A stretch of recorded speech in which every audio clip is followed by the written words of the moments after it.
안녕하세요. 한국사 깊이 68로 졸업이다. 68에서는 조선 후기에 천주교가 들어오거든요. 우리나라에. 우리는 성약적 사회인데, 유교 사회인데 이제 서양의 종교라고 볼 수 있는 천주교가 들어오는데, 우리 천주교가 주로 남인계통에서 그러니까 정교의 실세가 아닌 남인들, 그 다음에 북학파들이 신봉을 합니다. 천주교를 신봉하는데, 이 천주교 전례는 17세기에 청나라에 왔다 갔다 하는 사신에 의해서 전례가 됩니다. 여기서 조심해 주세요. 선교사가 아닙니다. 선교사가 아니고 사신에 의해서 전례가 되고, 결국 이것은 처음에는 학문의 입장에서 받아들여요. 그러니까 천주학, 이 학문의 입장에서 받아들이고, 이것이 나중에는 신앙의 차원으로 이것이 전례가 됐던 겁니다. 그러면 이제 천주교가 이렇게 해서 17세기에 들어오고 18세기에는 학문적인 차원에서 신앙 차원으로 이 종교로 발전이 되는데, 요 천주교가 왜 탄압을 받느냐 이거죠. 이 탄압 이유는 제사의식의 차이에서 일어나요. 그것을 우리는 뭐라고 하느냐면 전례라고 해요. 전례 문제다. 전례 문제에 의해서 천주교가 탄압이 됩니다. 물론 천주교가 당파와 연관되어 있습니다. 결국 탄압 이유는 천주교를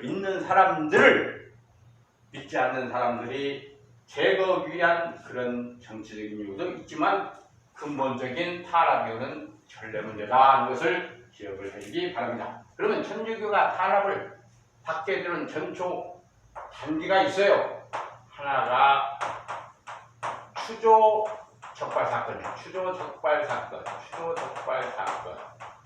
이 추조 적발 사건은, 이 추조가 뭐냐면 형조의 별칭인데, 2호 애변 형공 있잖아요. 형조의 별칭인데 여기서 결국 천주교를 교수하는 이런 집단을 갖다가 적발한 사건이에요. 이건 천주교 직접적인 탄압의 계기가 되지만은, 이것은 김범우라는 사람이 중인 출신입니다. 중인 출신인데 이분은 집에서 천주교를 믿다가 발각돼 가지고 결국 어떻게 되느냐 하는 거죠. 결국 천주교를 사교로 인정하는 그런 때라고 볼 수 있어요.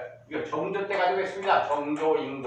정조임금은 천주교를 조금 관대하게 어느 정도 봤던 사람인데, 이것을 계기로 해서 이 사람들이 처형이 되는데, 이때 처형 되는 사람은 김범우를 비롯해서 여기에 관련된 사람이 처형이 됩니다. 그 다음에 반유 사건이라고 있어요. 반유 사건은 이것도 정조 때인데, 이 김석대의 집이 반촌에 있습니다. 반촌은 성균관대학 옆에 중인들이 주로 거주하는 그런 마을을 얘기하는데, 반촌 사건이라고도 하고 반유 사건이라고 하는데, 이때 결국 천주교를 믿다가 이렇게 관련된 사람이 결국 또 피해를 입습니다. 그래서 여기는 아까 얘기한 추조 적발 사건 때는 천주교를 사교로 인정했지만, 이건 금암령이 내려졌던 거예요. 천주교 금암령이 내려졌어요. 이런 사건들이 있다가 결정적으로 천주교 탄압은 결국 신해박해라고 이제 나타납니다. 이것이 1791년 정조 때가 되겠어요. 이 연대는 잘 기억해 주면 됩니다. 1791년 언제 기억을 한번 본 적이 있습니까? 여러분들 유거전 상인에게 주었던 그 특혜, 시전 상인에게 주었던 특혜를 없애버리는 통공 조치를 최재공이라는 사람이 발했던 그런 연대가 되겠습니까? 그게 신해년이에요. 이때 신해년은 윤지충이라는 사람, 윤지충이 자기 어머니 모친상을 어떤 식으로 했느냐? 천주식으로 했다. 이거 천주식으로 했기 때문에 유교식에 말하자면 위반된다 하는 전례문제에 의거해서 윤지충이 탄압을 당하는 겁니다. 그때 윤지충의 하나의 유사촌 동생인가 형인가는 모르겠는데 그 사람 권상현이라고 이 사람도 결국 피해를 당하는 사건이 시대밖에요. 큰 것만 알면 됩니다. 이때 청나라의 신부가 들어와요. 청의 신부가 들어오는데 그분이 누구냐면 주문모라고 합니다. 주문모가 입국을 해요. 입국을 해서 청주기를 얻고 있다가 나중에 처형을 당하는데 이게 시내벽표고 이것이 진산에서 이랬다 해서 그 당시는 진산이 전라도예요.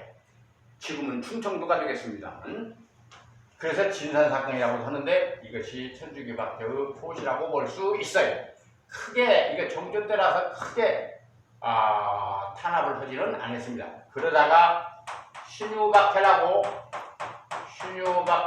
해서 또 천주교 탄압이 이루어지는데 이때는 1801년 순조 원년이 되겠어요. 연대도 기억해 주면 됩니다. 신유박해는 벽파들이 시파들이 되게 천주교를 많이 믿었거든요. 시파를 탄압하기 위한 정치적인 목적도 되는데 이때 신유박해 때 잘 얘기해주세요. 신유박해는 잘 얘기해주는데 이 정약전이랄지 정약용 형님, 정약용 요런 형제간이 유배를 가게 되는 천주교 믿다가 유배를 가게 되는 일도 벌어지고 그 다음에 여기서 더 결정적인 사항은 황사영이라고 있죠. 황사영의 백서 사건이 있습니다. 황사영의 백서 사건. 백서는 어떤 거냐? 이건 흰백자 명주에다가 13,000여자의 내용을 글에다가 써서 발각하지 않으려고 청나라 주교에다가 알려고 했는데 발각되어가지고 나중에 860자만 적은 것을 보내서 결국 청나라 주교에게 알리려고 했는데 요게 결국 황사영이 걸려서 결국 천주교가 크게 피해를 입는데 그것이 황사영의 백서 사건이에요. 그럼 황사영의 백서를 기록한 데는 제천 토굴에서 했다고 그럽니다만 황사영의 백서 사건으로 인하여 정작전이나 정약용 같은 실학자들이 굉장히 피해를 입었기 때문에 나중에 병이 나면 실학의 위축을 가져오는 그런 일이 벌어집니다. 이 황사영은 백서 사건에서 또 하나는 우리나라 천주교가 이렇게 탄압을 받으니 외국 해군을 동원해서 이걸 해결해 달라고 하는 그런 어떻게 보면 우리 입장에서는 좀 안 좋은 요새 의존적인 그런 의미에서 천주교를 전파시키려고 하는 의미이기 때문에 좀 비판의 여지가 있습니다. 그것이 황사영의 백서 사건인데 황사영의 백서 사건이 신해냐 신유냐 또 다음에 기해냐라고 나오는데 제가 개발한 거 하나 있어요. S 하면은 이게 화학기호로 황 또는 유황이라고 부르잖아요. 유황. 그래서 황 꼭 이 연결을 잘 기억해 주세요. 여러분들은 나름대로 기억할 수 있는 방법이 있다면 기억해 주시고 저는 그냥 소개만 하는 건데 S가 유황이니까 황이니까 유황 해황이 아니라 요걸 잘 기억을 해주기 바라고 그 다음에 박해 하나가 뭐냐면 기회박해가 있어요. 기회박해가 있는데 이건 헌종때입니다. 헌종 1839년인데 이 기회박해는 천주교 신부 모방, 샤스탱, 앙베르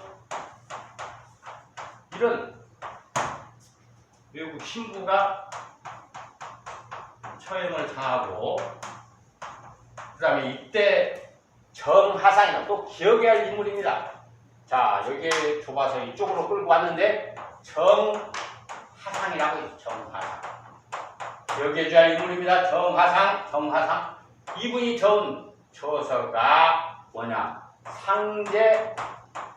상설하는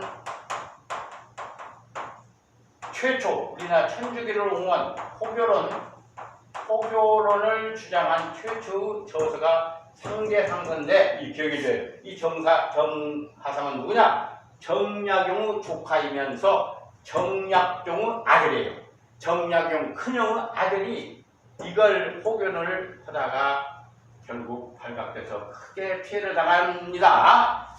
이때 결국 이 기회박해 때 결국 조선 교구가 이루어져. 교구가 설립되고 그 다음에 오가작통 기획해주세요. 오가작통. 본래 농민을 통제하기 위한 그런 방법이 있는데 천주교 감시체제로 썼던 것이 오가작통제인데 요게 결국 기회박해 때 해당됐다는 것을 기억을 해주기 바랍니다. 여기까지가 찍기 68인데 특히 기억해둔 황사행의 백서사건 신유박해다 정하상의 상제상서 기억해 주시고 천주교 탄압 이유는 전례 문제다. 그 다음에 처음에는 우리나라 사실에 의해서 주체적으로 수행했다. 처음에는 학문적인 입장에서 받아들이다가 신앙으로 갔다 하는 것이 여기서 핵심 포인트입니다. 기억해 주시기 바랍니다. 여러분들 구독하시면 힘이 납니다.